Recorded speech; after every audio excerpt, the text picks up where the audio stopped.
सुरू. नमस्कार. आज आम्ही आमच्या railway police station Chhatrapati Sambhajinagar या पोलिसांची रेल्वे स्टेशन छत्रपती संभाजीनगर येथे नियमित गस्त असते. गस्त दरम्यान आज सकाळी 9-9:30च्या दरम्यान जनशताब्दी एक्सप्रेस मुंबईकडे जात असताना महिला बानोबी रशीद शेख या गाडीमध्ये होत्या. मुलाला सोडण्यासाठी आल्या होत्या त्या, आणि गाडी अचानक निघाल्यानंतर त्यांच्या लक्षात आलं गाडी निघाली.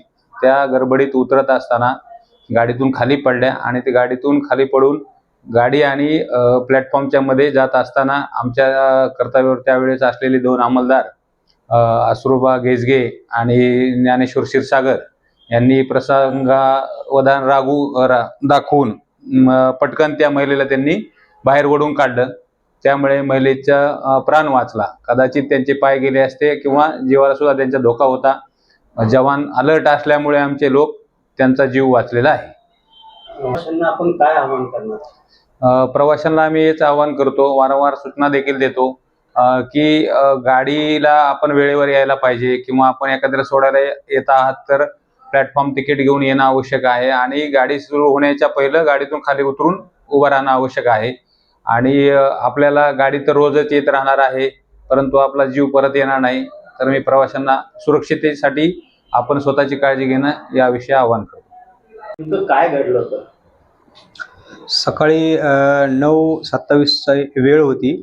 आम्ही दररोजप्रमाणे सकाळी ड्युटीवर 8 वाजता प्लॅटफॉर्मवर गस्त करत असतो. मी सकाळी जनशताब्दी एक्सप्रेस 9:27 वाजता आली होती.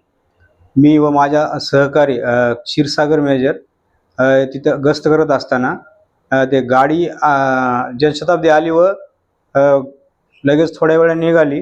त्याच्यामध्ये एक महिला आम्हाला उतरताना पडलेली दिसली.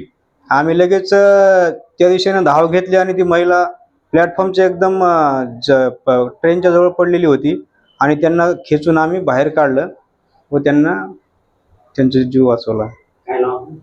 माझं नाव अश्रुबा विक्रम गेजगे. आम्ही नेहमीप्रमाणे रेल्वे प्लॅटफॉर्मच्या गस्तीवर होतो. माझ्यासोबत पोलीस अंमलदार गेजगे आणि आम्ही दोघं गस्त करत होतो. त्या दरम्यान 9:27ला जनशताब्दी एक्सप्रेस प्लॅटफॉर्मवर आली. तर लोकांची चढ उतार चालू झाली. आमचं चौबाजूला लक्ष होतं, परंतु जी सदर महिला होती श्रीमती बानोबी शेख रशीद, ही आपल्या मुलाला सोडण्यासाठी पॅसेंजर डब्यामध्ये गेली. त्यानंतर गाडी जेव्हा इथून हलली तर ती खाली उतरताना ट्रेन आणि प्लॅटफॉर्म यांच्यामध्ये पडली. ती तेवढ्यात आमचं त्याच्याकडे लक्ष गेल्यामुळं आम्ही दोघं धाव घेतली आणि तिला बाहेर खेचून काढली. नंतर तिला दुखापत झाली किंवा नाही विचारपूस केली असता तिला असली काही दुखापत झालेली नाही, आणि तिला नंतर तिच्या नातेवाईकाच्या हँडओव्हर करून दिली. माझं नाव ज्ञानेश्वर राधाकिशन क्षीरसागर.